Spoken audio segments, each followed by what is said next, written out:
Hey guys and dolls, and this video is to model for you how to do the Babylon SCR, and you might want access to this quick guide that I've created for you. Just ask for the link from your teacher.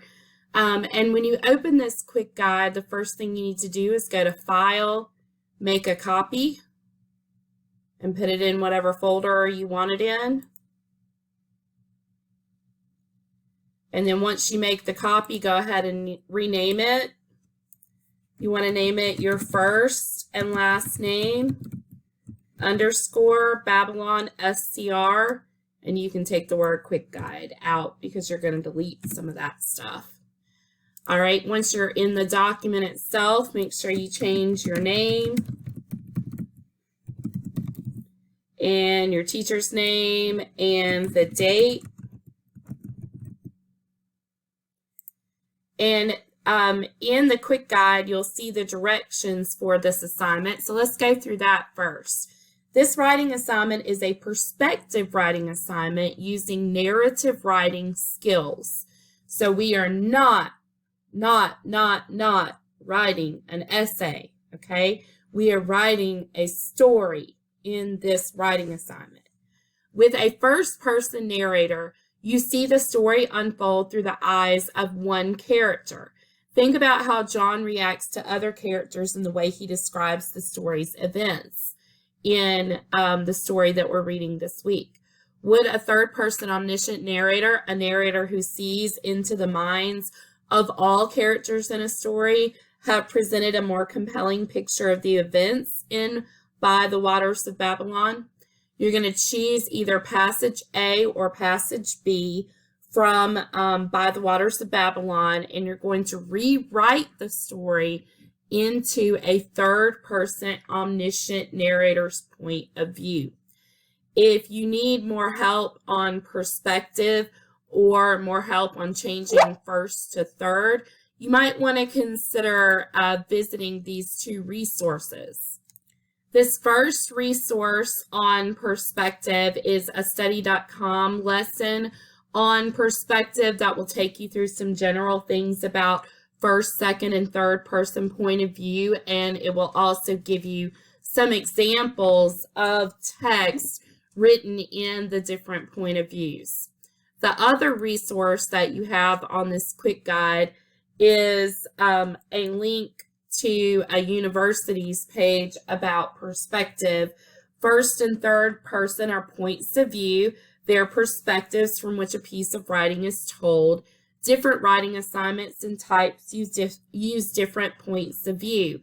And so first person is the point of view where the speaker refers to him or herself. Like, I spent 10 years working in public schools. In that sentence, the writer is also the speaker of the piece, and he or she is writing about him or herself. Third person is the point of view where the speaker does not refer to him or herself. For example, public schools should work hard to retain teachers. And in the example that we're doing with the story By the Waters of Babylon, you're going to take a first person paragraph and you're going to change it to third person omniscient. You need to make sure that you include all the details of the passage, use the correct grammar usage and mechanics, or make it correct for the narrator's voice, and make sure you use dialogue correctly and consider how changing the point of view changes the perspective of the dialogue. The dialogue itself will not change, but people's thoughts about it will change. And then after you do the writing assignment, which is only a paragraph, after you do that paragraph, then you're going to answer these two reflection questions in 1 or 2 sentences each. How did changing the point of view affect your perspective of the character's development? And how did changing the point of view affect your perspective of the theme? And on this quick guide, you have access to passage A from By the Waters of Babylon and access to passage B from By the Waters of Babylon. And because I don't want to give away any answers, I'm going to be working with a completely different text in this video today, and we're going to be working with Hunger Games by Suzanne Collins. Most of you are very familiar with this story because it's been adapted into some really awesome movies, and a lot of you have actually read this book as well. So let's focus now on this passage that I'm about to do for your example.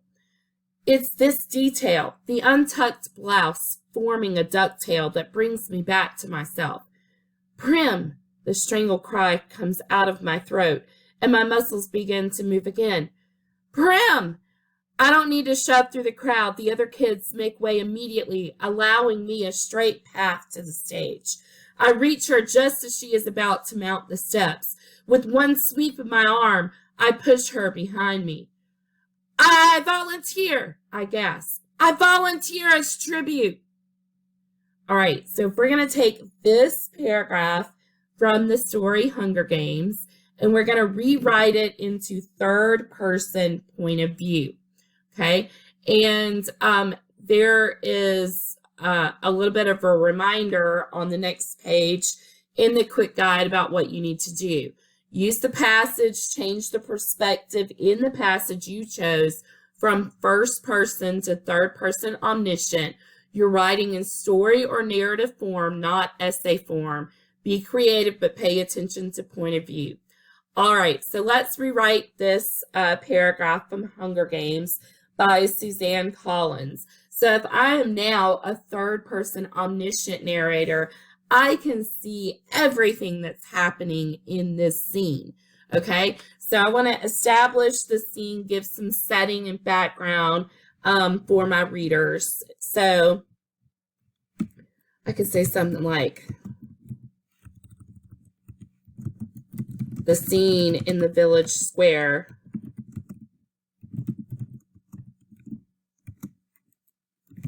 was horrendous.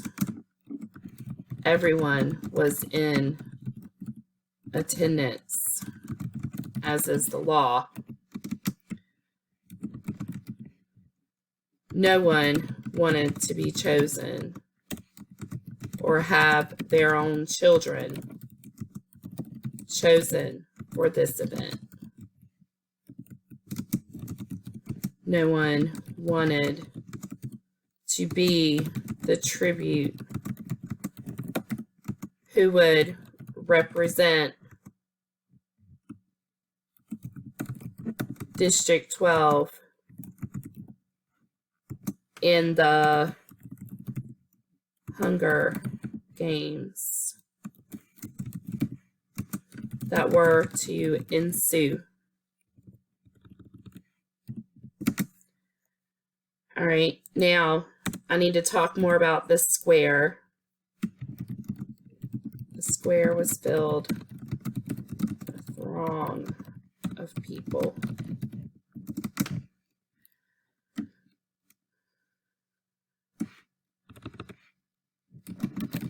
Mostly dirty and overworked.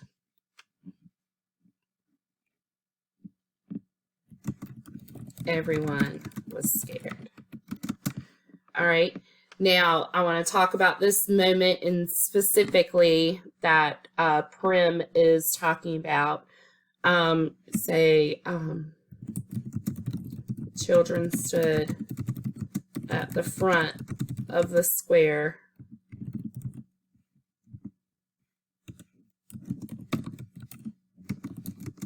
Looked on at by the officials on stage.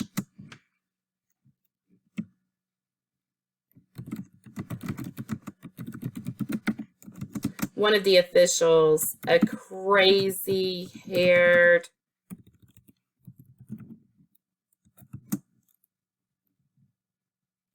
gaudy makeup woman,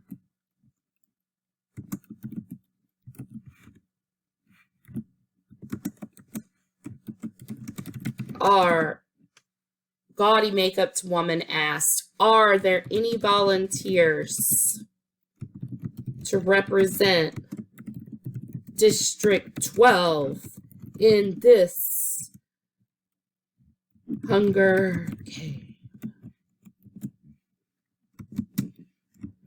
No one wanted to look up at her. Everyone was thinking about death, children's deaths.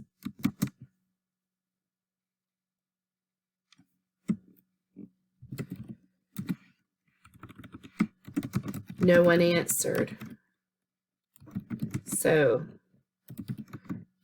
the woman, the official, drew a name from the lottery.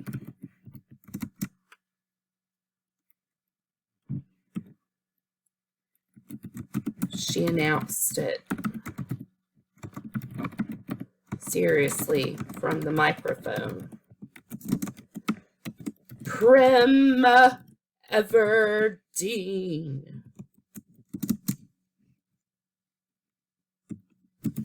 There were laudable gasps from the audience. And all of a sudden,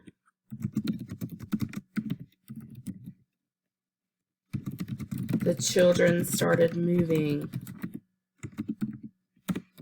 aside to form a wave around one child who was making her way to the stage. It was none other than Katniss Everdeen. She looked the official square in the eye, and she proclaimed, let's make that Katniss.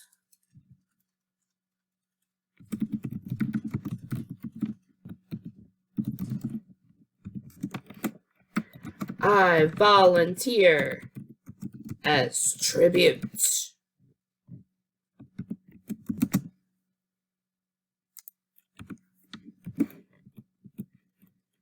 Okay, now we need to put what the crowd reacts. The crowd, the people were stone silent. This act of sacrifice and bravery was not, let's say, has not been seen before. All right, so I rewrote my paragraph. I went from the first person, only what Katniss saw and what she experienced, to the third person. And don't forget to indent your paragraph. If you have any dialogue, then you need to format it properly. If it goes on for a while, then you want to format it by line so that it's clear who the speaker is. All right, and so this is my answer. And I'm just going to copy my answer, and I'm going to put it on this document right here where it says your turn. There's my answer. And then my reflection questions. So in 1 to 2 sentences, I would want to discuss how to changing the point of view affect your perspective of the character's development. So changing the point of view showed how others reacted to Katniss's sacrifice for her sister, and shows her dynamic qualities. All right. The next question, how to changing the point of view affect your perspective of the theme. And the theme in this passage here, it did not change, but it's easier for readers to see in third person. Theme is sister sacrifice for each other. All right, so now that I have that, all right, so once you finish answering the reflection questions, this part is easy. You're just going to delete all the directions in the quick guide, leave the title and everything. Here we go. There's my paragraph that I rewrote. And just a quick reminder, remember you should only have third-person pronouns in your new paragraph. So you should not be using the word I in your new paragraph. All right, but it's the same scene that you're describing. You're just describing it from a different perspective. All right, so there's my paragraph. And then here are my answers to the reflection questions. And now I'm going to submit this assignment in Canvas to my teacher for a good grade. All right, please let your teacher know if you have any questions about how to do this assignment. Y'all have a great afternoon, a great day. Wash your hands. Miss P out.